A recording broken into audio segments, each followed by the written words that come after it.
संभाजीराजेंच्या नावावर सुद्धा काही लोक या ठिकाणी त्याला मीटर फाडायचं काम करतायत, पण संभाजीराजेंनी कधीही अशा पद्धतीनं हिंसक वळण त्याला लागेल अशा पद्धतीची वक्तव्य केले नाही. ते आक्रमक होते. आक्रमक होणं एका बाजूला आणि हिंसक होणं एका बाजूला. आणि हर्षवर्धन पाटील साहेब त्यावेळी जे बोलले ते इचलकरंजी बाबतीत बोलले नव्हते, इचलकरंजी बाबतीत बोलले नव्हते, इचलकरंजी बाबतीत बोलले नव्हते. एकंदरीतच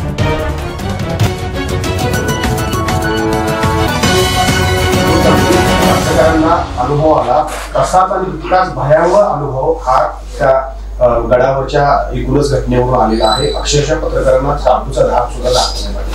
ही जी आहे ही खऱ्या अर्थानं तुम्ही जे म्हणता शिवभक्त अशा पद्धतीनं कधीच वागत नाही. आपण जर बघितलं तर सातत्यानं कित्येक आंदोलनं महाराष्ट्रामध्ये असणारे कित्येक मोर्चे सातत्यानं या ठिकाणी काम करतात. तो संयमी सनदशील मार्गाने काम करणारा या ठिकाणी शिवभक्त आहे. आणि हेच आंदोलन याच्यापूर्वी सुद्धा या ठिकाणी बऱ्याच वेळा तिथं झालंय, पण कायदा सुव्यवस्था कधीही या ठिकाणी बिघडू दिलेली नाही. संभाजीराजेंच्या नावावर सुद्धा काही लोक या ठिकाणी त्याला मीटर फाडायचं काम करतायत, पण संभाजीराजेंनी कधीही अशा पद्धतीनं हिंसक वळण त्याला लागेल अशा पद्धतीची वक्तव्य केलेली नाही. ते आक्रमक होते. आक्रमक होणं एका बाजूला आणि हिंसक होणं एका बाजूला, चेतावणी देणं एका बाजूला. आज संभाजीराजेंची जर तुम्ही पूर्वीपासूनच्या सगळ्या प्रेस कॉन्फरन्स मी ऐकलेत, आपणही या ठिकाणी त्या प्रेस कॉन्फरन्सेस घेतलेत, चेतावणी त्यांनी तशा पद्धतीनं चितावखोर काही केलं नव्हतं. त्यांना फक्त अतिक्रमण जे आहे ते सर्व या ठिकाणी असणारे एका जातीचं किंवा धर्माचं तिथं अतिक्रमण नाही. अतिक्रमण हे विविध लोकांचं त्या ठिकाणी आहे, सर्व धर्मियांचं अतिक्रमण त्यामध्ये आहे. ती काढावी हीच त्यांची भूमिका होती.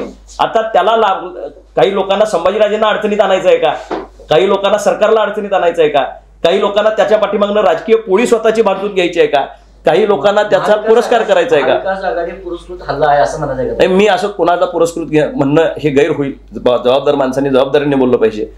पण याच्या पाठीमागं बाकी राजकीय वास येतो हे नक्की.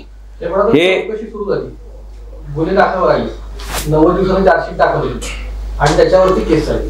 तुम्ही जी सातत्यानं मागणी करताय की सखोल तपास झाला पाहिजे, त्याच्यामध्ये काही अन्य एलिमेंट्स आहेत काही याची चौकशी झाली पाहिजे, हे होण्यासाठी तुम्ही काय करणार? नाही, मी स्वतः आता मुख्यमंत्र्यांची भेट, मुख्यमंत्री आता दौऱ्यावर येत आहेत. आमची परवाही माझं फोनवर त्यांच्याशी ब्रीफिंग या बाबतीतलं झालंय. प्रशासनाशी माझा कायम कंटिन्युअस डायलॉग त्या ठिकाणी सुरू आहे.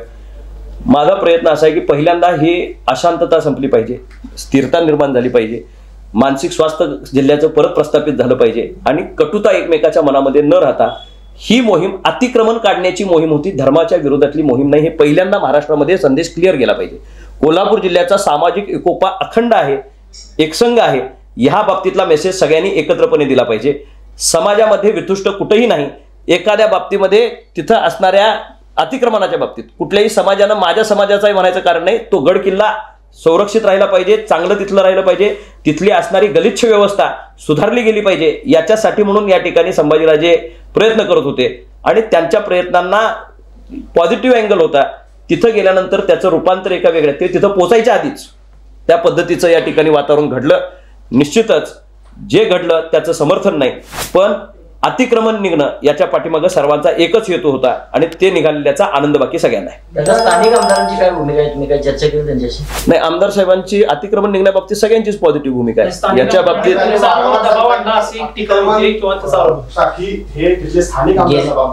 गेल्या वर्षी ना अतिक्रमण विरोधी मोहीम सुरू झाली, आंदोलन सुरू झालं होतं, तेव्हा स्थानिक आमदारांनीच दबाव टाकला अशी एक चर्चा आहे. काय नेमकं त्यातलं? नाही, या चर्चेला काही निरर्थक आहे चर्चा.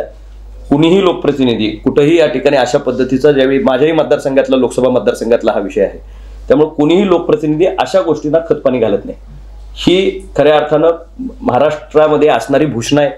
शिवाजी महाराजांचे गडकोट किल्ले हे महाराष्ट्राचं एक वेगळं सिम्बॉलिक रिप्रेझेंटेशन देशभरामध्ये त्या ठिकाणी करतात आणि एकाच जातीचे नव्हे, सर्व धर्मीय लोक त्या इथं या ठिकाणी जातात. बाजूप्रभूंच्या खिंडीपासून त्या ठिकाणी जाणारे सर्व, समाधीपासून वरपर्यंत जाणारे लोक, सर्व धर्माची लोक त्या ठिकाणी येतात, परराज्याची लोक त्या ठिकाणी येतात. त्यामुळं ही व्यवस्था चांगली राहावी ही प्रत्येक लोकप्रतिनिधी त्या ठिकाणी हे करत असतो. हे काही लोक त्याचा या ठिकाणी अपप्रचार करण्याचा प्रयत्न करतात. काही दिवसापूर्वीच हर्षवर्धन पाटलांनी एक स्टेटमेंट वादग्रस्त केले की इचलकरंजी ह्या पाकव्याप्त काश्मीर सारख्या प्रदेशातनं दहशत मानेने दिवा लावला. त्याच्यावर आपण त्या भागातले खासदार, तुमची काय भूमिका आहे, कसं बघताय? हर्षवर्धन पाटील साहेब जे बोलत होते ते नेमकं कुठल्या कंटेक्स्टमध्ये बोलत होते हे समजून घेणं या ठिकाणी गरजेचं आहे. देशभरामध्ये जे राजकीय वातावरण झालं त्या वातावरणामध्ये वोट जेहाद झालं. म्हणजे एखाद्या माणसाचं काम जर या ठिकाणी सामाजिक दृष्ट्या पाहिलं आणि त्या दृष्टिकोनातनं या ठिकाणी लोकांनी मतदान केलं तर निश्चितपणे एक प्रगल्भ लोकशाही पुढे जाते.